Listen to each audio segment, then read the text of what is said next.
ఆంధ్రప్రదేశ్లో ఎన్నికల వేడి ఎక్కువైంది. టీడీపీ, జనసేనల మధ్య పొత్తుపై ఇంకా క్లారిటీ రాలేదు. ఇదే క్రమంలో సీఎం జగన్మోహన్ రెడ్డి తన ఎన్నికల శంఖారావాన్ని పూరించేశారు. ఇప్పటికే 6 విడతల్లో అభ్యర్థుల జాబితాను కూడా ప్రకటించారు. రాజ్యసభ ఎన్నికల తర్వాత మరికొంతమందిని ప్రకటించే అవకాశం ఉంది. ఈ క్రమంలోనే రాప్తాడులో సీఎం సిద్ధం సభ కోసం ప్రత్యేక ఏర్పాట్లని చేశారు పోలీసులు. ఆంధ్రప్రదేశ్ ఎన్నికల శంఖారావం పూరించిన సీఎం జగన్మోహన్ రెడ్డి సిద్ధం సభలతో కార్యకర్తలను ఎన్నికలకు సమాయత్తం చేస్తున్నారు. ఇక ఇప్పటికే విశాఖ, దెందులూరులో భారీ బహిరంగ సభలను ఏర్పాటు చేశారు.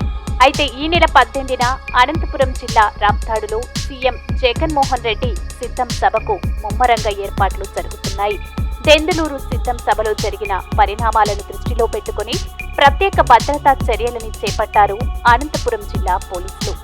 సీఎం జగన్మోహన్ రెడ్డి నడుచుకుంటూ వెళ్లే ర్యాంప్, గ్యాలరీలకు మధ్య దూరాన్ని పెంచారు పోలీసులు. దెందులూరు సిద్ధం సభలో సీఎం జగన్మోహన్ రెడ్డి ప్రజలకు అభివాదం చేసుకుంటూ వెళ్తున్న సమయంలో ర్యాంపు పైకి అభిమానులు, కార్యకర్తలు దూసుకొచ్చారు. ఇక ఓ అభిమానైతే అత్యుత్సాహంతో ర్యాంపు పైకి దూసుకెళ్లాడు. సీఎం జగన్మోహన్ రెడ్డిని హగ్ చేసుకున్నాడు. ఇక ఆ అభిమాని చేసిన పనికి ఒక్కసారిగా సీఎం సెక్యూరిటీ అంతా కంగుతిన్నది.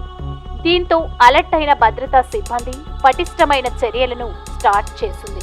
అందులో భాగంగానే సీఎం జగన్మోహన్ రెడ్డి నడుచుకుంటూ వెళ్లే ర్యాంపునకి, గ్యాలరీలకు మధ్య మరో 2 ఫుట్పాత్లను సిద్ధం చేస్తున్నట్లు చెప్పారు జిల్లా ఎస్పీ అన్బురాజన్.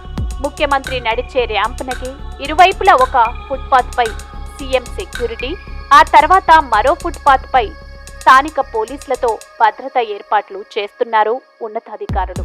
ఎక్కడ కూడా అవాంఛనీయ ఘటనలు తావు లేకుండా భద్రతని ఏర్పాటు చేస్తున్నారు.